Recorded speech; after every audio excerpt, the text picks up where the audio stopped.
Well, I don't know if I believe it. I'm definitely not sure I see it.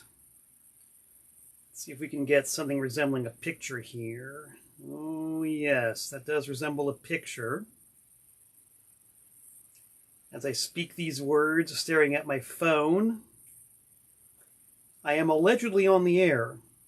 Although I don't see anybody. Oh, there we go. We got a few people who are apparently tuned in and who can indeed see me live. Well, that's a bit of a misnomer. You can't see me. You can hear me, but you can't see me. Maybe you can see a little piece of me. How about that? I'm waving. Am I there? Let's assume that I am. I see the numbers are building on the icon, so let's assume. All right, I think this might be kind of problematic here, kids. I'm not exactly sure what's going on, so I'm gonna just I'm gonna dispense with all the falderall, and I'm gonna get right on camera here and say this is Tent Talks Tunes, baby. I was on time. My camera was on time.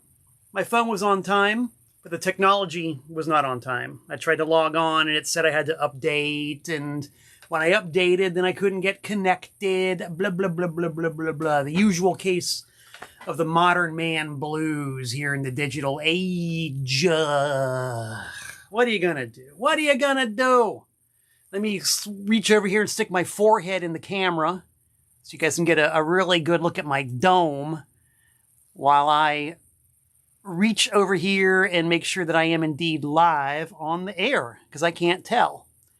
Because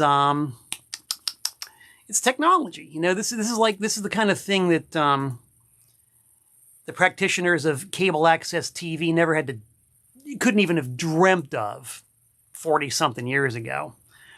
And I do see Mike Lesser giving me words of wisdom, saying trust the process. And I see that Ms. Gelman from Tucson is here, and Adam from Atlanta is here, and Per from Sweden is here.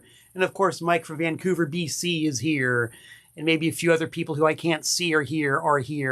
Alan is here. Thank you for welcoming me back. Thank you for being here. Really good to have you guys on board and ready for another episode of Tent Talks Tunes. It has been an extremely eventful couple of weeks. I've been off the air, as I'm sure you know, because I've been tending to some rock and roll business. So much of it. So much rock and roll business. It's practically tragic. For all intents and purposes, it's tragic. But you know, life is a tragicomedy sometimes, and I just revel in the tragedy of rock and roll. Let's get this stream going here. All right, we're looking good now. We're looking good. We're feeling good. We are good. Yes, for the past 2 weeks or so, I've been traipsing around the great state of North Carolina and some of the states in between, taking care of anti-scene business. Oh, yes. Anti-scene is a band that means business. Anti-scene is a business, and I take that 810-mile one-way trip to the Queen City of Charlotte, North Carolina to take care of business. Long story short, our actions were based around an action-packed weekend. Last Saturday, we had a live taping for what is going to be a video stream, which will coincide with the release of the Anti-Scene Here to Ruin Your Groove double LP. We got a live performance in the can, which will be streamed at a later date when the album is ready to be released. It features original bass, Here to Ruin Your Groove's original bass player Trip McNeil, drummer Sir Barry Hannibal, of course Jeff Clayton, and Walt Wheat, the latest addition to the Anti-Scene lineup on guitar. And I played, well, I'm not going to say what I played. You'll have to see for yourself. It was really great fun. It was the first time I've actually gotten to just sit and watch Anti-Scene play a live show since I joined the band almost 4 years ago. And I hadn't seen the lineup with Trip since 1990, 96? 97? Something like that, about a lifetime ago. It's been approximately one lifetime since I got to see most of the Here to Ruin Your Groove lineup. So that was really cool. And then the next day, it was the current lineup, the Ultra lineup, in action for a super secret session in which we recorded a live set called The People's Choice. And The People's Choice was based on an actual poll conducted on the Anti-Scene Facebook page, in which we asked the fans out there, what songs do you want to hear played live that we never play live? You got to remember, Anti-Scene is a band with a 40-year history. That's 40, not 14, not 14, 40, baby, 40 years. Hell, it's even just a little bit older than I am right now. I'll drink a toast to that.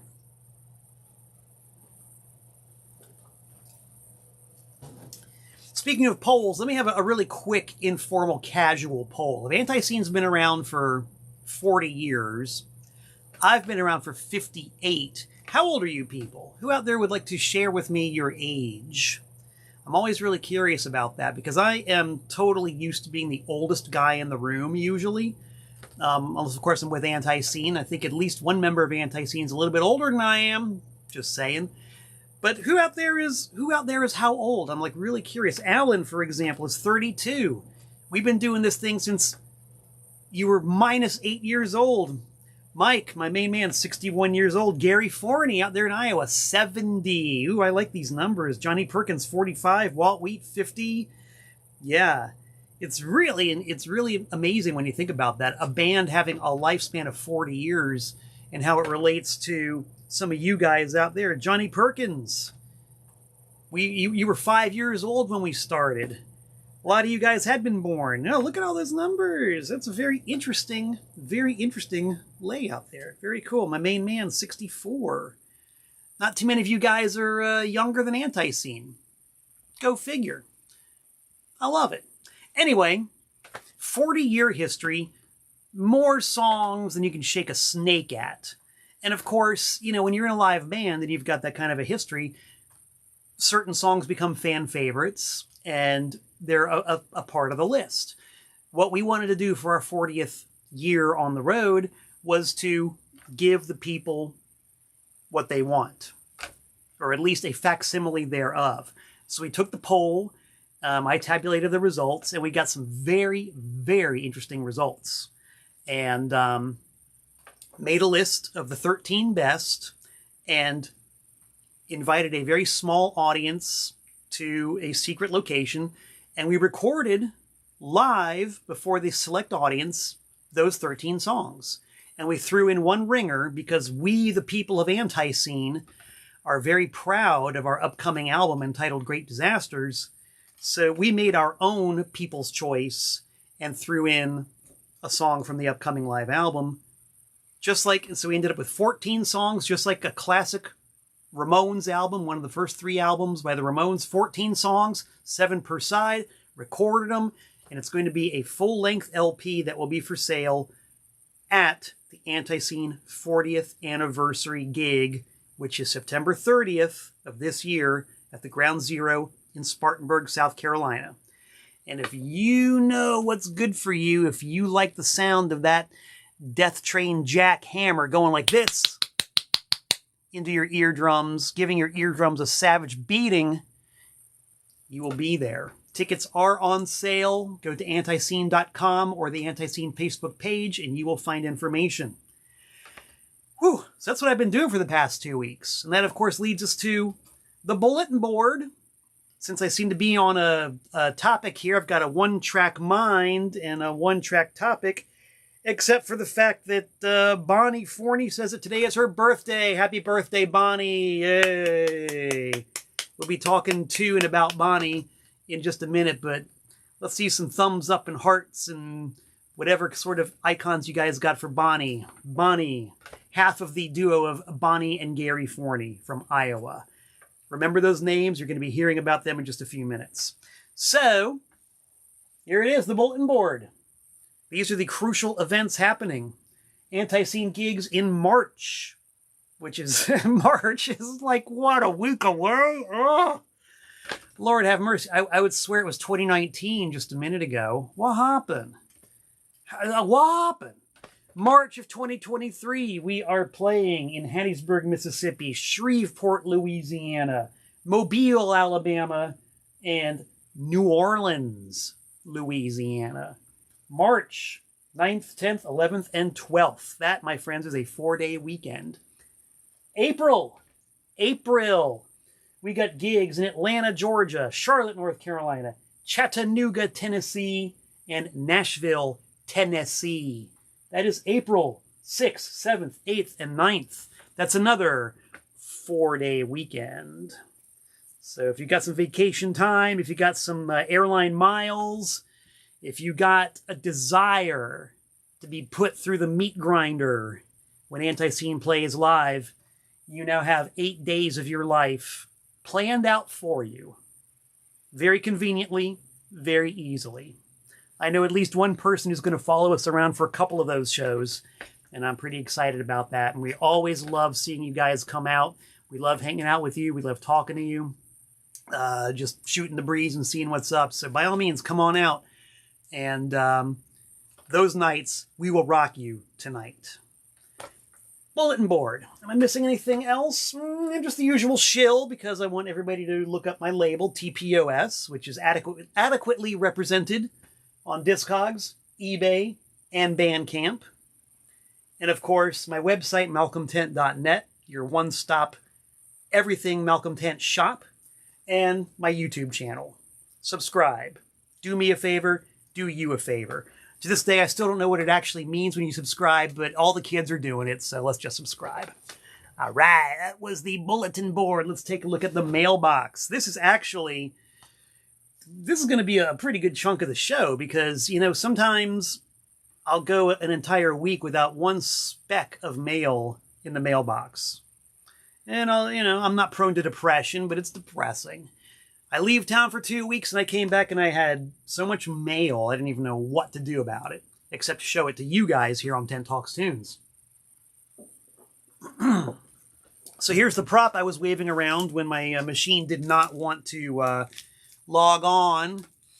My mailing address, P.O. Box 3626, Newtown, Connecticut 06470. And look at that, there's a 3628 appended to it. I never even really thought about that, but hey, there it is. P.O. Box 3626, Newtown, Connecticut 06470. Why don't we begin by opening this very package? I love this. Kindergarten show and tell. I was introduced to show and tell when I was in kindergarten, and I liked it. I never dreamed that 5+ decades later I would still get to do show and tell with all my friends out there in the internet. Before I dig totally into it, we've got one historical note to mention. My pal Chad Cochran, who is here on Facebook, was posting over the past couple of days about a gig that Elvis Presley played in Charlotte, North Carolina. He played, I guess, 2 nights in a row, February 20th and 21st, 1977. And it made me drag out the CD. Somebody in the audience, I guess, was running an audience recording.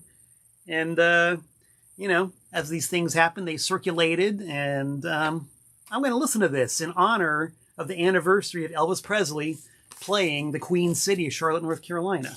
Thanks for drawing that to my attention, Chad. Very cool. Love me some music history. And I love me some Elvis, too. And I say that without any irony whatsoever, whether it's early period or late period. Late period Elvis, badass. Like, legit badass. Once you get past the, there were undeniably circus sideshow elements to it, and it did get to be pretty weird, but when he was on, he was on. He had a band that sounded like a locomotive rolling down the tracks, and you cannot ever deny that. So, Elvis, kids. Okay, back to the mailbox.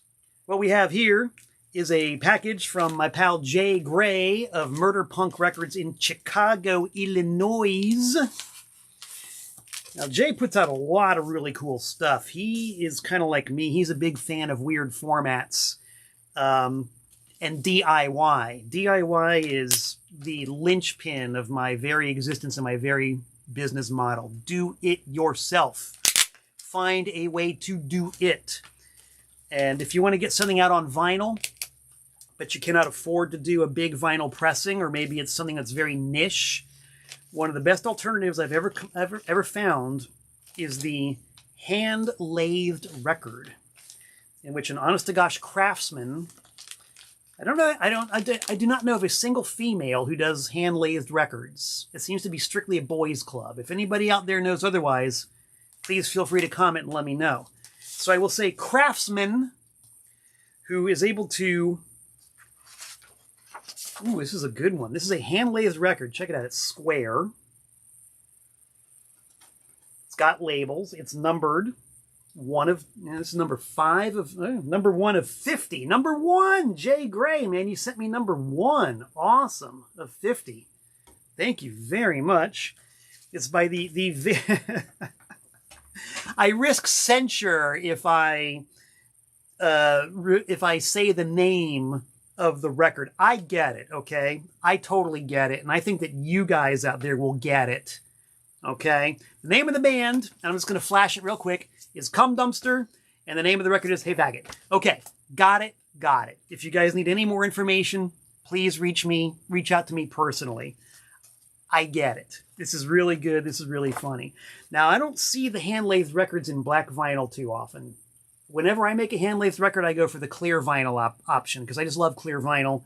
And I never put labels on mine because I like the idea of a completely transparent product. In fact, I got one right here. I'll show you guys. I wasn't planning to do this, hence my lack of preparation. This is also kind of a soft release thingy here. This is not out yet.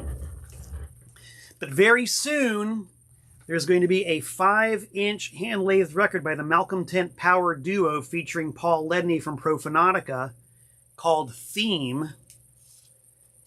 And this is a hand-lathed record in the look at that, 5-inch size. And it's actually hi-fi stereo, but no label, completely transparent. And they make these things in very, very small runs. It's like I could not afford to press, like, say, even 300 or 400 or even 200 of these things, but I could afford to have 50 made. And so it's a very, very good, it's still kind of expensive, but at the end of the day, more cost-effective way of getting your stuff on vinyl. And so Jay Gray of Murder Punk does a lot of that, as do I, and he was kind enough to send me this. So thank you, Jay. And there is going to be a collaboration between TPOS and Murder Punk soon. Can't tell you exactly how soon, but soon. It's going to be by another lovely, cute, and cuddly artist who you've heard me talk an awful lot about on 10 Talks Tunes. One of my favorites. Somebody you're either going to love or hate. And I'm just going to leave it at that. Don't touch that dial. Keep your eyes and ears glued to that internet for news about what I am going to unleash on you in conjunction with Murder Punk. Thank you, Jay. Much obliged. I'll be playing this very soon. All right, here's another one. My fabulous band, Ultra Bunny, who, by the way, is 21 years old in 2023. Yes, Ultra Bunny is 21 years old. We are finally an official adult band. We've grown up. We've left home. Ultra Bunny is 21 years old, and we've played quite a few shows all over the place. The last time we went out, we played in a warehouse, a genuine, honest-to-God storage space, I should say. We played at a storage space in Fort Lauderdale, a show put together by our friends Preston and Jesse Small, who had, I don't know if they still do, maybe they still do, a band called Milk Spot. And I just got a thing in the mail from Jesse with his new band, Procto Boy, and they have a genuine, honest-to-gosh cassette. Now, I have not heard Procto Boy yet, but I liked Milk Spot very much, so I'm definitely inclined to listen to some Procto Boy. The song titles, let's see what kind of song titles I can... one called I Need Eggs, another one about the ice cream truck, and Everything About You Sucks, S-U-X. Yeah, sounds like punk rock to me. Punk rock. So thank you, Jesse, And if you're seeing this and hearing this at any time, please post some links to Milkspot or Proctor Boy. I trust you. I trust you that it's going to be good. You've never let me down before. All right. Here's another one. This one's kind of a comedy of errors. This is from my pal Michael Russell up in Auburn, Massachusetts. I know Michael because he was, and once again might still be in, I don't know, a band called Impenitent Thief from Massachusetts. And I played a solo acoustic gig in, I think it was Woburn, Mass, at a sports bar with Impenitent Thief, Larry Lifeless, and another metal band called Cryostasium. It was basically me on solo acoustic guitar and 3 really over-the-top extreme metal bands. It was a great show. I had a lot of fun playing that one. I will play solo acoustic with anybody. I don't care. With the possible exception of nu metal. I just don't have really much of an affinity for that. And I don't think the audiences would have much of an affinity for what I do. But pretty much anything else, I'll give it a shot. I'll take a stab at it. So me and 3 extreme metal bands, no problem. Wild show. So I've been in touch with Michael the entire time since I played that gig any number of years ago, and he sent me a couple of cassettes of his new metal projects, one entitled, and once again, I gotta be careful, you know, it's like I understand the meaning behind the names of these bands, but the bots don't. Sacred Horror, and I can't read this one. I can't read the name of this one. Can anybody make that out? I'll take here, let me take it out the case so you guys can see it. You know, I do wear my glasses, and I do make my best effort to understand what's going on, but sorry guys, I can't read the name. If anybody can read that, or Michael, if you're out there, by all means, please tell me what the name of your band is so I can properly hype it. But I'm going to listen to this. Thank you for that. I can dig me some metal. I'm one of those guys, man. I like pretty much every kind of music, some more than others. In every genre, there's music that's done right and music that's not done right. If it's done right, I'm probably going to like it. Here's something from my pal Sean Mosher. Sean in Winstead, or I should say Winstead, Connecticut. Now, Sean is a old-time customer at my brick-and-mortar retail store, which used to be in Danbury. And he's been in touch with me off and on throughout the years. And he mail orders a lot of stuff from me. You might want to follow his example. And he, like me, really loves obscure, weird formats. You guys have heard me talk about 8-tracks. You've heard me talk about reel-to-reel tapes. I've mentioned, of course, the hand-lathed records, 78s, cassettes, all kinds of bizarre stuff. But one format that I have not yet pinched my nose and dived into, and Sean is the one who brought this up. This is all his fault. Minidisc.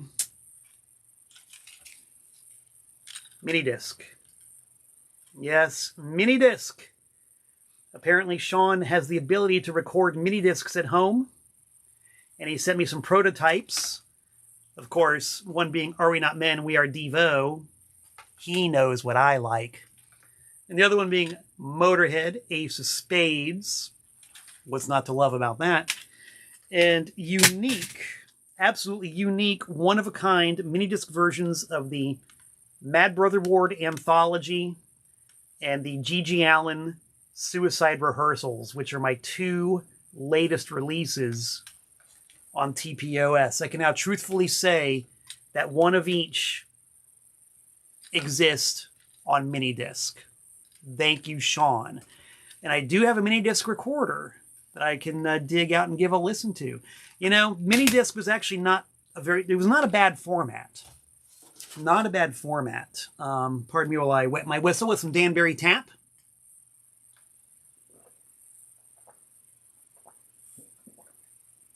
Love me some Danbury Tap. And then another one of those glitches. I don't know if you guys are able to tune in here because I'm not seeing any comments popping up at all. Usually it's a big stream of comments and I'm just not seeing them here. And of course, my browser won't allow. Well, let's see. I'll refresh it. Let's refresh this because I want to see what you guys are saying. You know, that's a minimum of half the fun. And the comments ain't happening. Whatever. I know you guys are out there. At least I hope you are.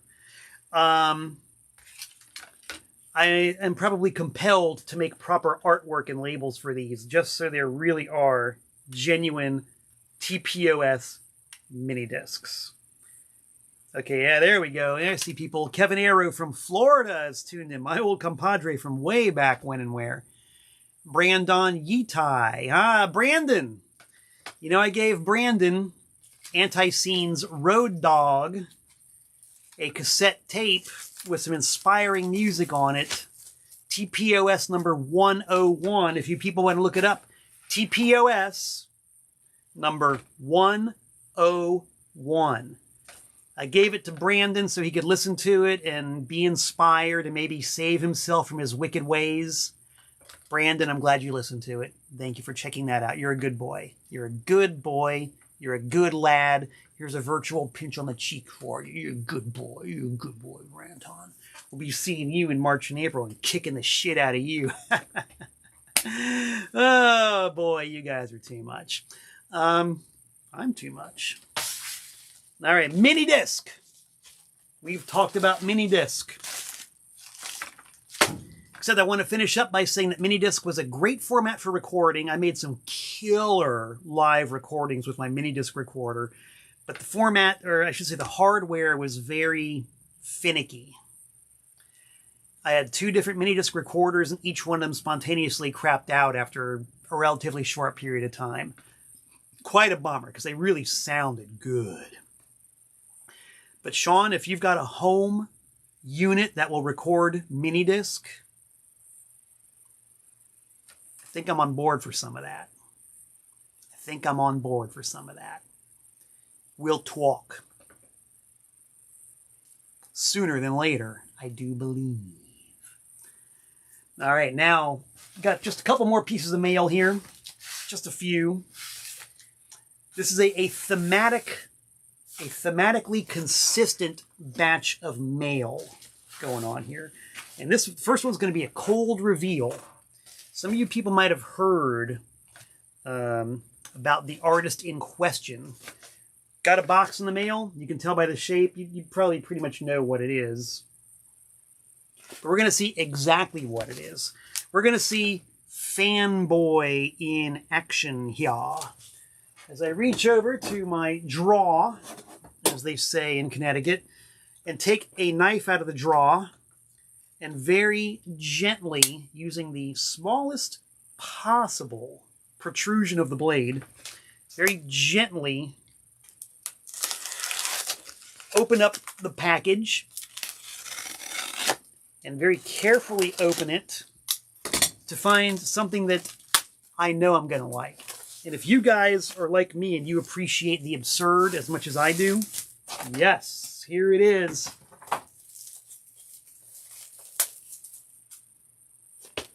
Customized, fully autographed LP by John Truby and the Ugly Janitors of America, A Blind Man's Penis and Other Smash Hits. Signed and customized by John Truby. Wow. Okay, now if you guys don't know about John Truby and the Ugly Janitors of America, look them up. It's creative misanthropy at its best. And A Blind Man's Penis is a song that you've got to hear to believe. A Blind Man's Penis was my entree into the world of the song poem. Now, A Blind Man's Penis was a hoax, but the results were just so sublime that I was hooked on the concept. And I was hooked on the concept even more when I learned many years later that there were many, many, many legitimate people who legitimately sent in lyrics and had music made by the song poem industry. And I've done entire episodes of Tent Talks Tunes on this before. So I'm not going to delve into it too heavily, but check out the song poems and see what that's all about and dig the very sublime art that is the result of that a lot of the times. And so there was a documentary about 20 years ago? My God. Called Off the Charts, which was about the song poem industry. A really good documentary. And in it was featured a guy named Gary Forney. And it sort of chronicles his adventures, misadventures, travails, what have you, in the song poem industry, and it sort of transitions into his journey into being a stage performer and writer himself. And due to the wonders of social media, I ended up reaching out and getting to know Gary and his lovely wife Bonnie and their son Josh. And I actually played a show with the Forneys. They have a band called Pumpkin. Played a gig together in Lake Villa, Illinois. Great fun. There is a documentary in the works about Gary and the Forneys, simply called Gary. It's currently being entered into film festivals all over the world. Very excited about that. And I got not one, but 2 packages in the mail from Gary himself containing not 1, not 2, not 3, but 4. Count them, 4 CDs of his music, including one that I was not aware of at all, The Wolf's Prayer by Gary Forney. This was a total new one on me, and I am really stoked to hear this stuff and marinate myself in it. Very, very cool stuff. And I actually wrote Gary earlier today saying, hey man, got the CDs, thank you very much. Could I release some on TPOS? He said, sure. Dude, shouldn't it always be that easy? So you guys now know TPOS number 253, excuse me, that's number 253, is going to be an anthology release by Gary Forney, Pumpkin, and, okay, the name of the album is The Wolf's Prayer. I'm really excited. His son Josh is on this one. I would imagine that Bonnie is on there somewhere too. So this is, for me, really cool. It's got the song poem stuff. It's got original stuff. Yes, Kenny Johnson says The Wolf's Prayer. That's the name of it. And I have not even begun to decide what kind of form this is going to take, because there's a lot of material here. So you guys heard it here first. TPOS in the future. Gary Forney anthology, CD, cassette. Don't know about vinyl because it's so expensive, but something is going to happen. Thank you, Gary. Happy birthday, Bonnie. And Josh, if you're out there, salute. All right. And I'll mention, too, that I've got my own anthology coming up on TPOS number 147 of song poem records I found in the wild. And this has got some great stuff on it, and I'm very excited. Whew, all right, enough of the mailbox. What do you say we get down to the event that I've been teasing for the past couple of weeks? Shall we? I think we shall. Gotta wet my whistle, though. Danbury tap.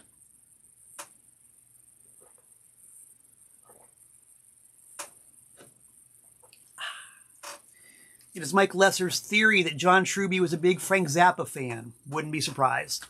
Would not be surprised. Maybe not as big of a fan as Zoog's Rift was of Zappa, but probably a big fan. John Truby, if you're out there, let us know. What do you think about Frank Zappa? Okay. So, a bit of background on this. A bit of a background on the big reveal. The big reveal. Woo. Kenny Johnson says he loves Zappa. That makes 2 of us. Anybody out there like Zappa as well? Can't be just the 2 of us. There's got to be more than 2 of us who like Frank Zappa. Let us know. Give us some thumbs ups and hearts if you like Frank Zappa. Give us some angry faces if you don't like Frank Zappa. We have that option too. Let's have a kind of informal poll. I want to see what kind of emoticons, as they used to call them, rise to the top. Alan's a huge Zappa fan. Kenny Johnson has just quoted a Zappa lyric. Heather in Mississippi loves Zappa. Did you know that Bobby Brown was actually a hit single in Germany in 1980-81? It would never conceivably get played on the radio in the US or any other English-speaking country, but in Germany, big hit. Go figure. So the story behind this is I started playing live music for real in 1983, late 1983. And, you know, I'm punk rock. I completely... Oh, wait, Pear says that Bobby Brown was a big hit in Sweden, too. No shiznit. That's pretty cool. I like that. That's a factoid that I can dig into. I started playing live music in 1983. I'm punk rock.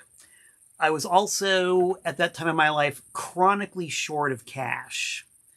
You know, my family, you know, we were solid middle class, like middle class. But it was, so we'd have like a surfeit of money just laying around. And I never had pockets bulging full of money. So to be in a band and to get gear meant that I could only buy what I could afford. And when I first started out, all I could afford was cheap junk. You know, like my first couple of basses were like these really terrible made in Taiwan 3/4 scale Fender copies. You know, we're talking like $50 instruments, if they were even that much. They looked terrible, they sounded terrible, they were just plain old terrible, but that's all I could afford. My first amp was this ridiculous Frankenstein of a some kind of cheesy old Fender head and a Radio Shack speaker mounted in a homemade wooden cabinet that I bought for like, same deal, $50 at some cheesy guitar shop in Hialeah, Florida. So I always had really cheap, crappy gear. In a lot of ways that actually kind of defined the sound of the bands I was in at the time. Anybody want to look up Broken Talent? Look up Broken Talent. Look up the original version of My God Can Beat Up Your God, or Blood Slut, or, you know, any of the original Broken Talent music. The vast majority of it was recorded on the cheapest, most ridiculous, made in Taiwan, used gear you've ever come across. Just ridiculous. I said just ridiculous, and my good pal Michael Pilmer popped up. Hey, Michael, what's going on? From Raleigh, North Carolina. The man who runs Anti-Scene's website, who runs Devo's website, who runs the Dickies website, Blondie's website, I think. Michael, post some links. Tell the people what keeps you busy, dude. You're a hyperactive child. Let's see how you're running wild. Inquiring minds want to know, yo. Looking forward to seeing you, Michael, at this year's devotional. Anyway, cheap junk. So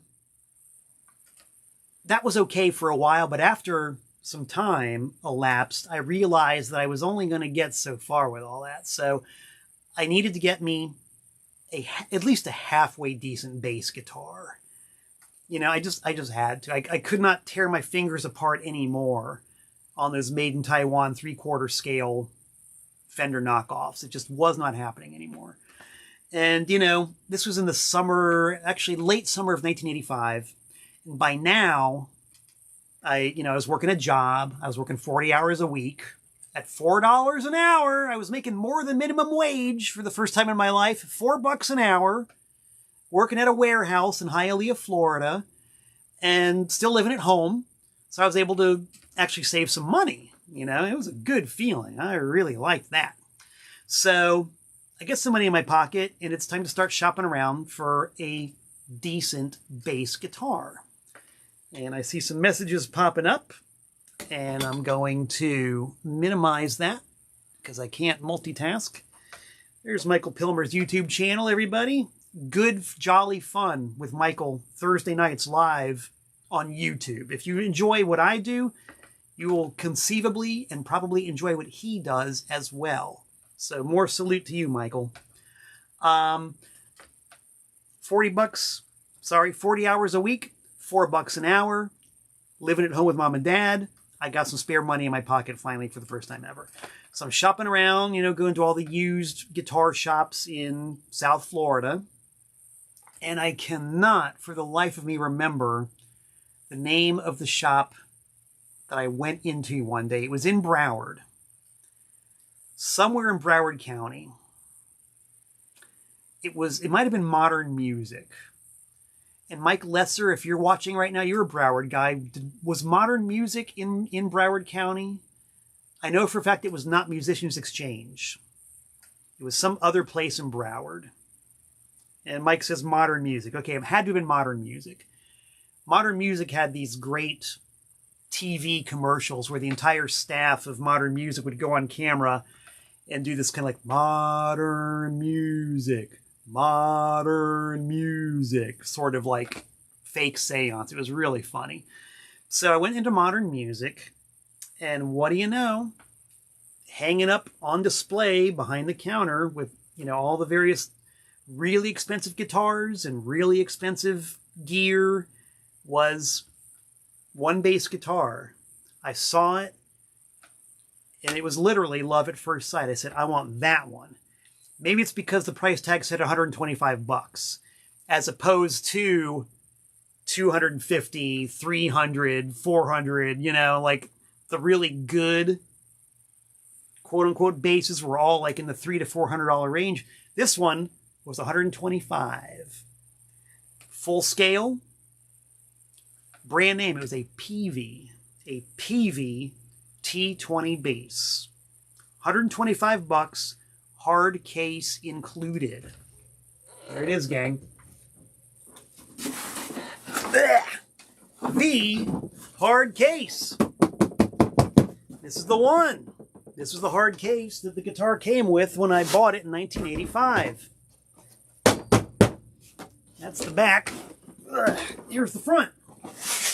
Just in case people need to know who I am or what band I'm in, this is it. I bought this thing in probably August or September of 1985, and I've had it with me ever since. So a long-standing and long-serving piece of lumber that I've had. Now, pardon me while I get organized here a little bit. Boy, so I bought this thing, had it for all these years. Served me well in the Bunny Brains, and then in Ultra Bunny. And in the year 2002, I did a very brief stint with America's first ever black metal band called PROFANATICA. And PROFANATICA are still at it. They've got some new stuff coming up. And I'm not going to say anything more about that until they decide to publicize it themselves.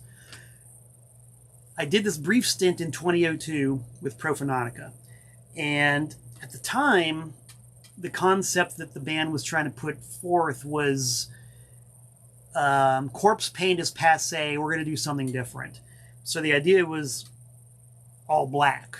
Instead of doing corpse paint, black paint. And not black face, nothing demeaning. We're talking about just a presentation that was a reaction against corpse paint. So I thought, okay, cool, we can do that. What I'm going to do is make my whole thing black. Everything black. And my PVT-20 had like a I don't know what, a tobacco finish, I guess. Whatever the terminology is. It looked like a regular bass with a wood finish. That was not going to do if PROFANATICA were doing an anti-corpse paint presentation and we're going all black.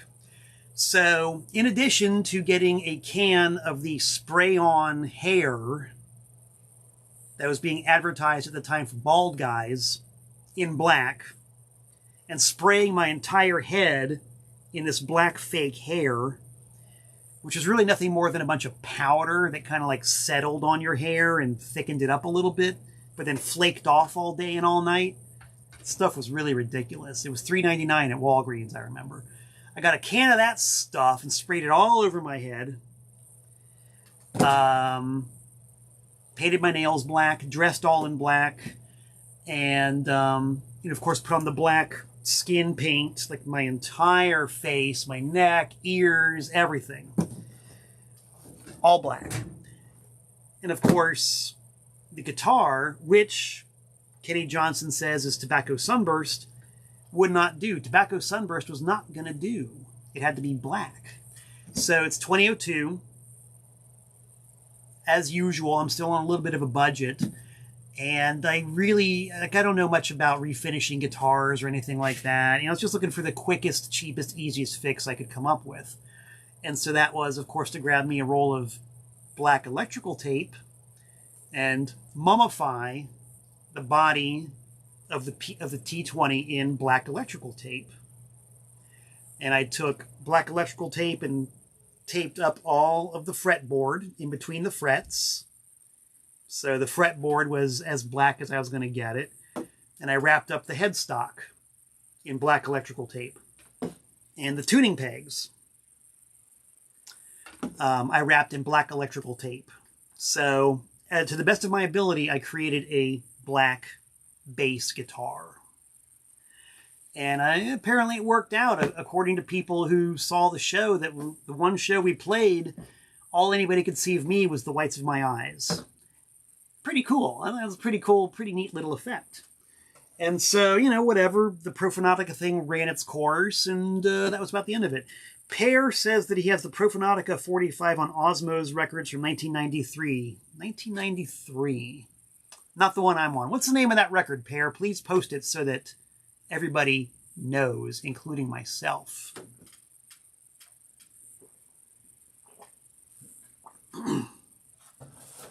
Anyway, the years go by. I'm playing in bands, doing Ultra Bunny and whatever.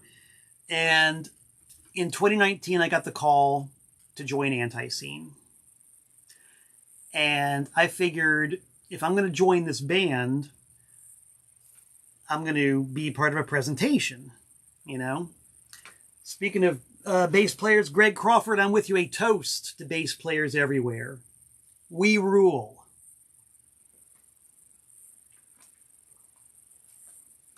Bass is the place.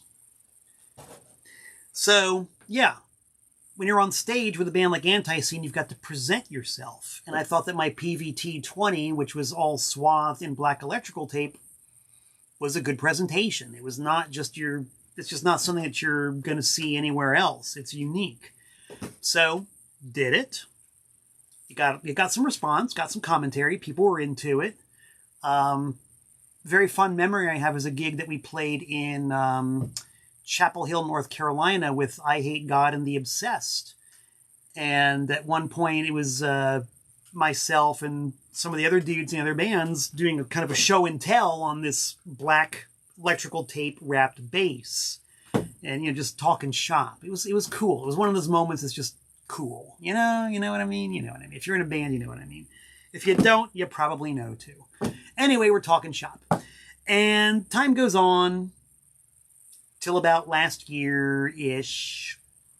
We're sitting around the Anti-Scene round table at our rehearsal spot. And Walt Wheat, who is our new guitar player, also from the great band Before I Hang in Hattiesburg, Mississippi, we were talking, and it turns out that Walt, besides being a gunsmith, besides being a metalsmith, besides being a horticulturist, is also a leather worker. And I just kind of overheard that. And he was talking to somebody else, and he mentioned he did leather. And I said, "You do leather?" He said, "Yes." I said, I have an idea. Maybe you, Walt Wheat, can help me with this. Because the black electrical tape was fine for what it was. But I thought that maybe we could do better. So I pitched the idea at Walt Wheat. He said, "Yes, I can do it." I gave him my PVT-20, which I've owned since 1985, and said, okay, man, take it back to Hattiesburg and work your magic. Which he did. We then went back and forth for a few months. Mainly it was him asking me what I wanted. I'm like, I don't know what I want. So he was like, well, you know, we can do this, we can do that, we can do that, we can do this. I'd say, well, that sounds good, that doesn't, that sounds good. It was him pitching ideas at me and me either going yes or no. Because he's the guy who knows what he's doing. I'm not. So back and forth we're going. It's mainly him, right? I had the idea, but he took it and ran with it and executed it. And imagine my surprise and my delight when I was in Charlotte just a little over 2 weeks ago, so we could do the Groove broadcast and the People's Choice recording session, when Walt Wheat walked in, toting the case, and said, here you go, take a look-see-dooksy. Not his exact words, but that was certainly the meaning. I reach over here and click the refresh button. Make sure I'm not all frozen up, because this is the key moment, you know. Y'all want to see what he did to my PVT-20 bass? I'm going to assume yes, because if you didn't, you would have tuned out by now. We are opening the bass case. You can't really see it because I'm off camera. Just because the way I'm configured here. But you can probably see the case opening. Right? Opening it. This, my friends, is what Walt Wheat did to my bass. And I'll tell you kids right now, if my bass was unique before, my bass is beyond unique. There is not, I repeat, I'm going to go on record and say this, there is not one bass guitar on the face of this damn planet that boasts the features of my PVT-20 as customized by Walt Wheat from Hattiesburg, Mississippi. Guitar player for Anti-Scene and guiding light of Before I Hang.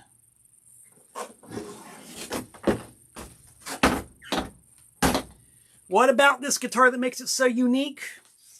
Well, we teased it before, and I hope you guys can see this. I hope the camera does this thing the justice that it deserves. If you can't make it out on camera, come to some shows and see it live. It's just easier to first start with the fretboard. The fretboard is epoxied. Totally epoxied. You can't really see it because of the lighting, but it's two different color schemes. You got jet black, and you've got black with sparkles. And the epoxied fretboard, the colors on the epoxied fretboard correspond with the dot placement on the neck. Okay? And you might be wondering, are those strings?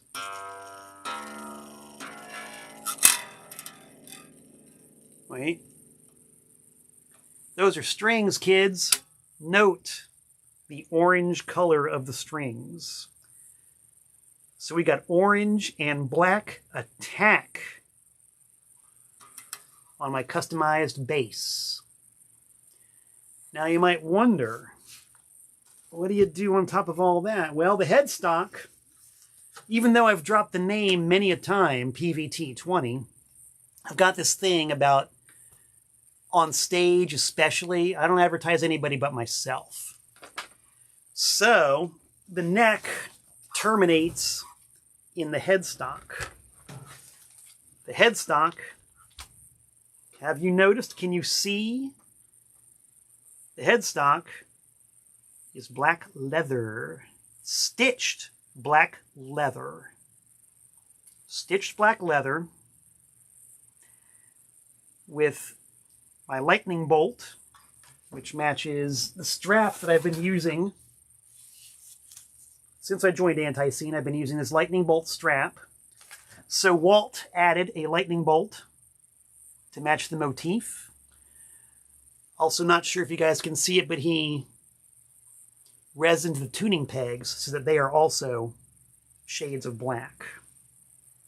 I don't think the reflection of the light is going to allow you to really see that, but they are black. I think that kind of gets it right there. So you got the black headstock, the black tuning pegs, the orange strings, the epoxied fretboard, and of course, the main event, kids, the leather-clad body of the bass. Front, sides, and back. Hand-stitched. Can you see the stitching on that? Hand-stitched. Painstakingly. And apparently it literally was painful. Sorry, Walt. Front and back. Stitched. The entire body encased in black leather.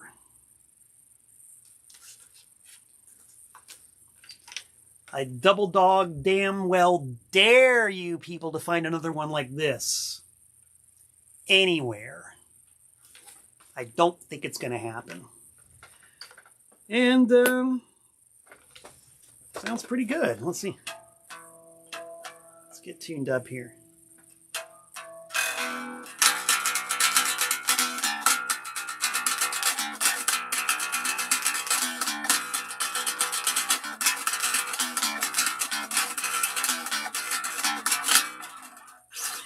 And it plays like a dream. My long-serving Thunder Lumber, my faithful stage steed, is now a black leather monster.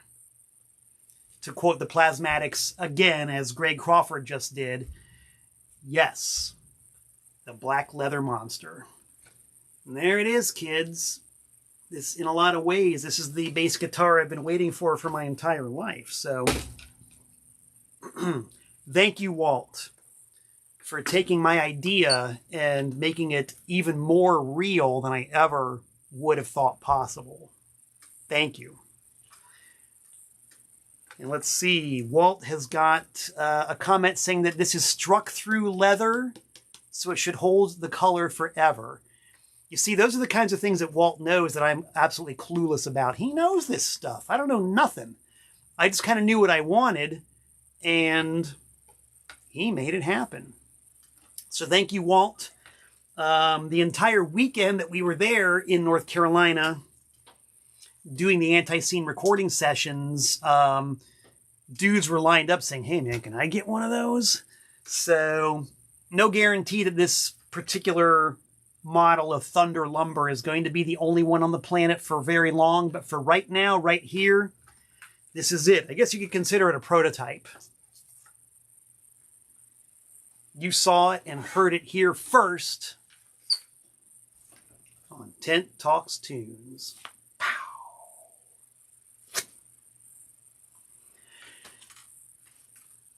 Ain't much more I can say other than that, except thanks, guys, for tuning in. Hope you dug the big reveal. Punk rock. I don't have to know what I'm doing at all times. I do expect to be back next week in about 167 hours' time.